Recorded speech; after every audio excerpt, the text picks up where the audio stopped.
had lots of territory and can perhaps be a little bit disappointed they weren't more clinical. And England have spent a lot of time defending their line, so know that if they're a bit more disciplined, then opportunities are going to present themselves. Yeah, absolutely. Look, they've got some really experienced heads in there. They'll trust their processors, trust each other, as Scotland will. Again, a lot of experienced heads out there, but we're in for a cracker of a second half. Scotland in those blue and white jerseys, attacking the line away to your left. They're going to get us underway in this second half. 20 minutes of this fascinating test match remain, with one match still to come this evening, and that is the same fixture but in the men's competition. Scotland 3, England 3. Scotland took the lead, then England had 3 unanswered touchdowns. Scotland then managed to get 2 in a row to make it 3 apiece, and they've coughed up on the very first touch there. Talk about consistency and discipline being something in England we're going to have to work on, but Scotland need to be careful themselves. Yeah, very uncharacteristic like error there from Scotland. Their error rate was quite low in the first half, so they'll be disappointed with that. But England have got to make this count now. Here's Cece Chung on the ball, wearing number 3. Finds Hutchinson, who dumps, and Chung there in at half. I think England, this almost an unexpected attack from them, just buying themselves a couple of meters and setting up for their first assault on the Scotland line. It's Maxwell, Chung. England just miscalculating the touch count there, so a tentative start from both teams to the second half. England just didn't quite have their stride there. Seemed to be a lack of communication between what they were trying to run in attack as well, and then lost count of the touch count. And Scotland again with an excellent drive, really picking up from where they ended the first half, which is really good to see. There's Jo Amos. Oh, she didn't really look where she'd passed that. She'd contributed to that excellent drive. She'd made meters and kind of just flung the ball to her right-hand side. A bit of fatigue perhaps creeping in, and therefore just not considering the option before that pass is given. Nice little dummy there to make another couple of meters. That from Rebecca Maxwell. England up over halfway through Vicky Jackson. McCallion over the 10-meter line. Gets the ball straight back there from Ricard. Here is Ricard. Dives for the line. There's a huge gap between the middles, and England back in front. Yeah, once again, England clinical, get the opportunity, and have made it count. Lou Ricard hitting what they'll be referring to out there as a 32 short. So the 3 is the middle and the 2 is the link, and that ball's dumped, and there you can pick up the short run is Lou's angle there. So she runs short, identifies the gap, and over the white line. Riley Morris a little bit slow to respond there. The Scotland number 6. Donna Jacobs couldn't get across in time. Lou Ricard too sharp, and it's Scotland 3, England 4. So can England be as clinical in defence now as they have been in attack? There's the lofted pass. Scotland, they don't really have a middle player who can bullet that ball out, do they? The wingers are holding good lines and attacking the ball. They're timing it well. But the ball's just spending enough time in the air for England to be able to recover and make those touches. Yeah, that's right. Unfortunately, the ball can't travel as quick as the Scottish players. Because if that were the case, England would be in real trouble.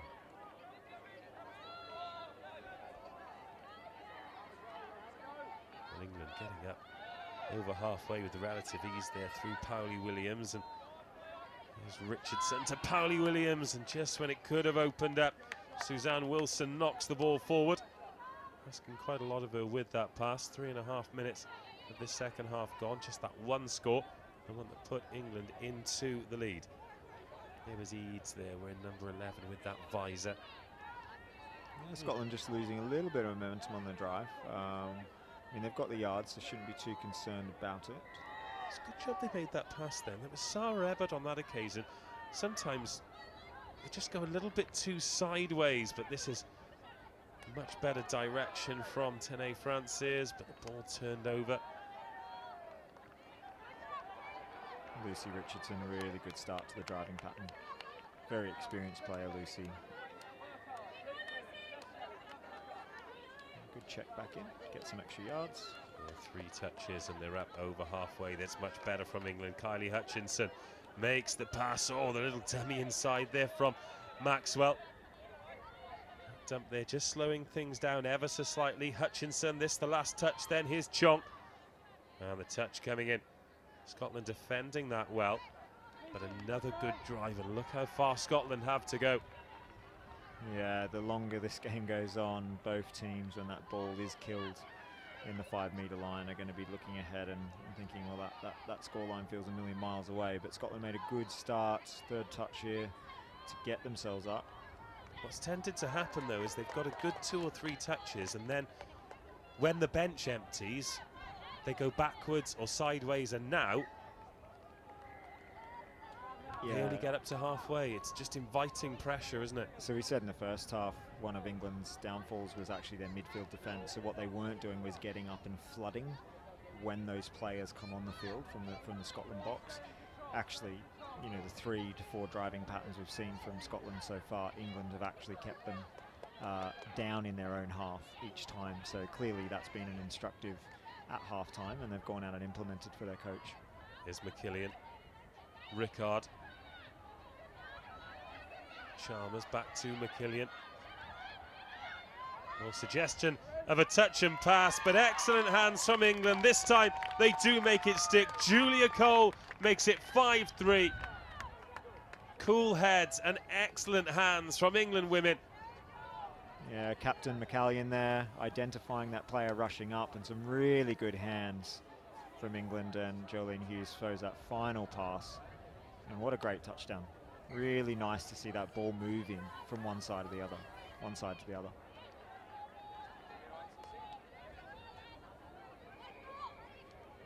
Scotland coming straight back, and now they really do need a response. They've not been given the same freebies that they were given by England in that first period. Yeah, Scotland off the back of that. You know, footwork again. They've got some really sharp pace there, so England must be careful. Don't become complacent, because the Scottish girls, they're quick and they'll punish you. Katie Chalmers has done well then on Donna Jacobs, because she's danced around them a couple of times. Aside from that opening score, if you do give her space, she can punish you.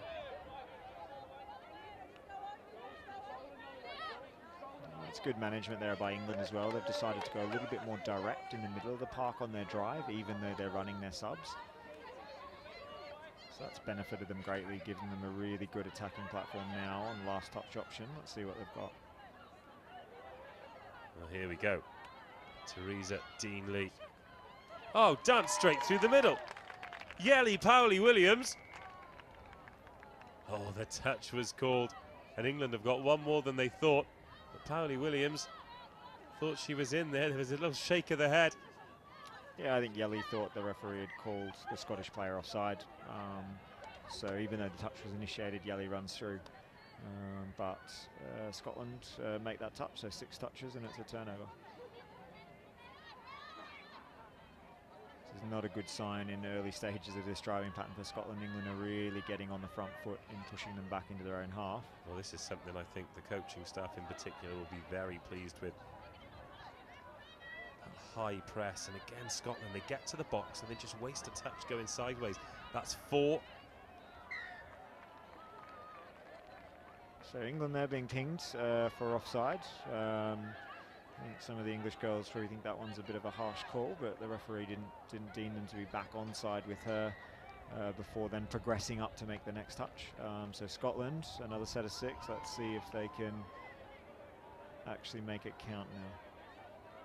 Scotland got a little bit lucky there, because they were frittering away those touches and they were at risk of giving England yet more good territory.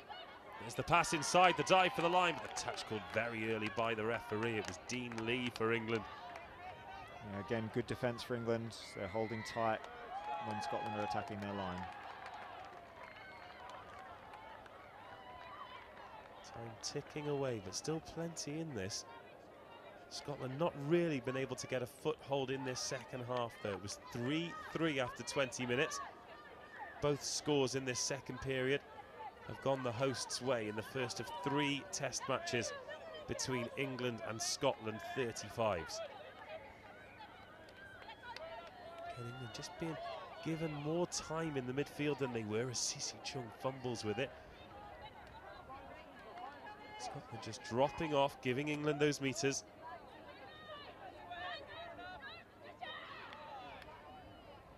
Touch eventually made on Chung. There's Vicky Jackson waiting in there at half.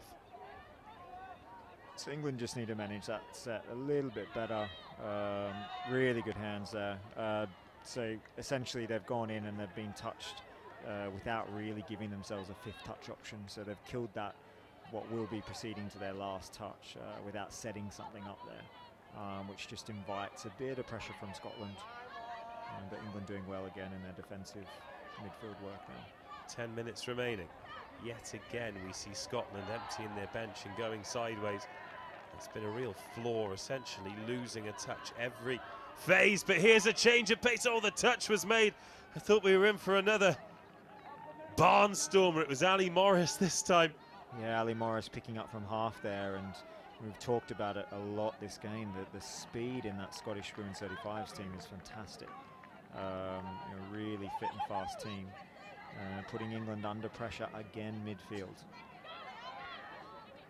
And this time it's England who empty the bench and grind to a halt. Leslie McCallion, a little bit of a shimmy and then makes some meters, finds Rickard. Those two tend to hunt in packs in this England 35s team. A nice offload over the top there. Back to McCallion. There's Chalmers. She's got Hughes to her right, and Hughes steps in at half. Chalmers waits. Somebody's going to have to give Hughes an option. She's in that end zone, finds the pass. It's gone down. But it was good mirroring from Scotland, and Donna Jacobs makes the touch. Yeah, so touch is called, but referees awarded a penalty for obstruction there. It's probably also an early touch. So England get the repeat set. Really good scoop by Jolene Hughes. Equally good defence by Scotland. I mean, okay, a penalty's not great, but they haven't let in the touchdown. So here's McCallion. Hughes for the line. Again, the touch comes in from Ali Morris. Yeah, we've seen Ali caught out in the first half there. I think it was with a similar play where she was scored against, so she's done well to fix that. Chalmers. Good defence by Scotland, really good defence. 8 minutes remaining. That was Rickard from half, finds McCallion. Can't quite get the pass away. The winger was there waiting, and McCallion finds Jolene Hughes. Oh, shimmy from Hughes, gets round the first defender, but the second one was in there. Morris was beaten, Jacobs was not. Yeah, Jolene could see the white line there, almost through. Scotland, good scramble.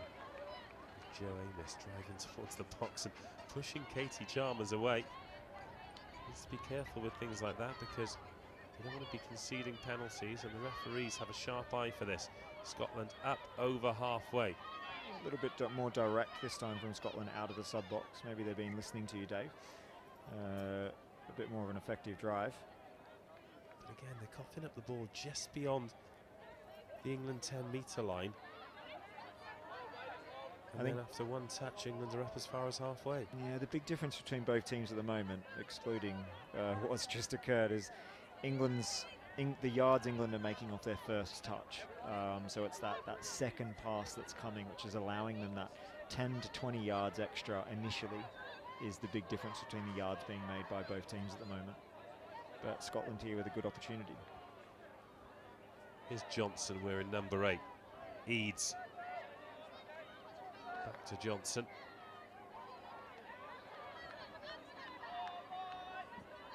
And here goes the scoop, the pass inside, and well, the touch has come in. That almost happened in slow motion there.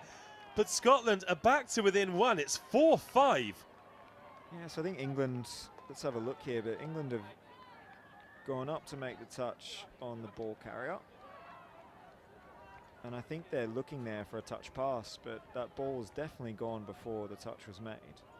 And referee Brad Goody there stands back and awards a really nice touchdown from Scotland. Some good variety in running their line attack now, which is nice. Good work from the referee as well. He was very, very clear. Big stern shake of the head. Whistle straight to the mouth. Scotland 4, England 5. Touch was made there. That was a good dive for the line there. England looking to respond straight away. It was Powley Williams. She gets the ball back from Lucy Richardson. Here's Wilson, back to Powley Williams. Initiates the touch and now looks for the inside pass. The touch comes in there from Lipstrow Holmes. Yeah, good touch there. I mean, good play as well from England, but Scotland holding strong. And again, Scotland towards their sub box. This will bring up the third touch, so let's see if they can get some more yards here, or England are going to dominate again. Sideways on the fourth touch, like clockwork. I mean, England haven't lifted quite as well that time. Scotland have won a penalty. England are inviting the pressure just like they did in the first half. Took a little while for Scotland to capitalise. Yeah, England's penalty count, particularly in that midfield defence, is not going to please their coach. So it's something they'll look to take away from this game and improve on, because it's certainly given Scotland a lot more attacking opportunity than they would like. Brianna Reeds goes back to 5 metres to play that ball. Jo Amos back to Eads, one of the scorers for Scotland. Here's Amos, initiates the touch again. It just kind of runs out of momentum. I think Lang was stood a little bit further away from Morris than she'd have liked. Yeah, Eads trying to sneak through. We've seen some really strong pace from her already, so England aren't going to be enjoying her running at them this late on in the game. 4 minutes remaining. England protecting a 1-score lead. It was a deadlock, 3-all at half-time. Well, it's England's turn to be a little bit slow out of that subs box, and Scotland sending people shooting out of the line, leaving Cece Chung to work towards halfway, and that's a good touch from Brianna Reeds, but finally a little bit of impetus into this drive from England. Yeah, so England there, a little bit of miscount in the touch as well, but they've not got the usual yards that they've been used to, so a bit of game management now from England. They mustn't be sloppy on their driving pattern. Here's Amos. Fresh legs now for Scotland, and a little bit of field position driven in by Ali Morris. There's Nicola Johnson. And we've seen Scotland very dangerous driving into the line already this game. And this time England hold tight. A touch on the half there. Jacobs went on her own. Cece Chung was wise to it. And the clock just starting to favour England now. Couple of good drives. It should be enough to see this one out. 5-4. And now we know how close the two teams are. This sets the Test series up beautifully moving forward. Yeah, absolutely. I mean, it's been a really good game, good advert for the Women's 35s division as well. Both teams playing equally as good as each other, so it's all to play for, regardless of the result this evening. We talked about completing your sets, then England don't complete theirs and Scotland don't complete theirs. That is suicide from Scotland. Gifted the ball by England, a fresh set of 6. They put it straight to ground. Yeah, this is where comms have got to come from the bench, an understanding of where the clock is and what they're doing, but they don't worry about that. They've gone in to score. Well, when you've got finishing like that to get you out of trouble, out of nothing. That is a wonderful finish there. Yeah, you can see the smile on Jolene Hughes' face. A lovely show and go. She'll be replaying that tonight, I'm sure. One for the highlights reel. Jolene Hughes gets her second score of the Test match. England 6, Scotland 4. Yeah, again, we've talked about execution from England on Scotland's line, and another case in point with that example from Jolene. Yes. Oh, it's been picked off. It's going to be a race for the line. I don't think it's going to be a race that England win. Oh, and no need to throw that with the game in the balance. Powley Williams Yeah, Yelly going for glory there, trying to offload to someone in a better position, but Scotland are going to get another crack at England's line now. Well, I think the clock against Scotland here.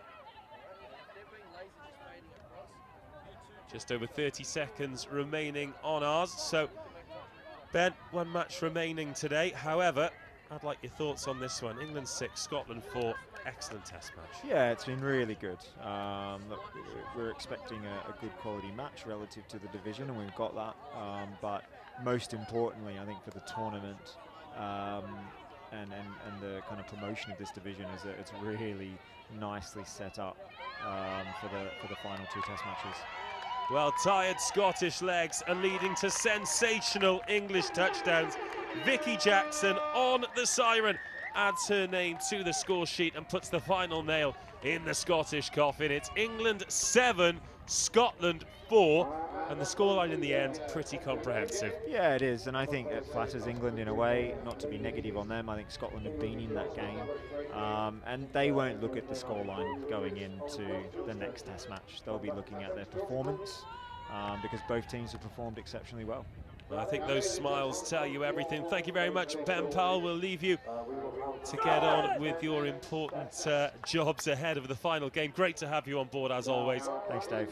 Cheers, Ben. One match to come, and it's England 35s versus Scotland 35s. But let's have a look at some of the highlights of that women's test match. Full-time, England 7, Scotland 4.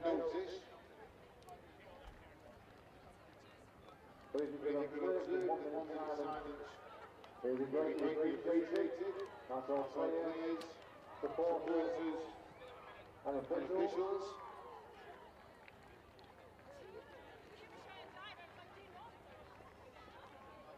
The reason for the minute silence, we know the passing of Scotland men's first player, Duncan McVeigh.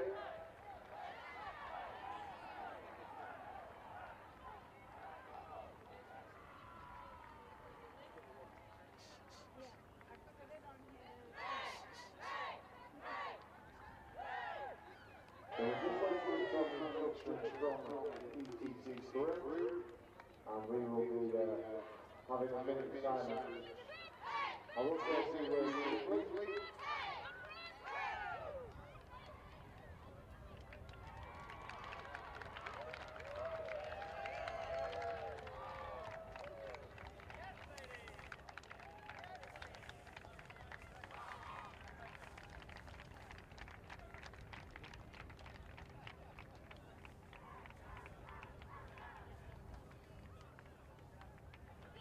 So I know the ET2 requirement.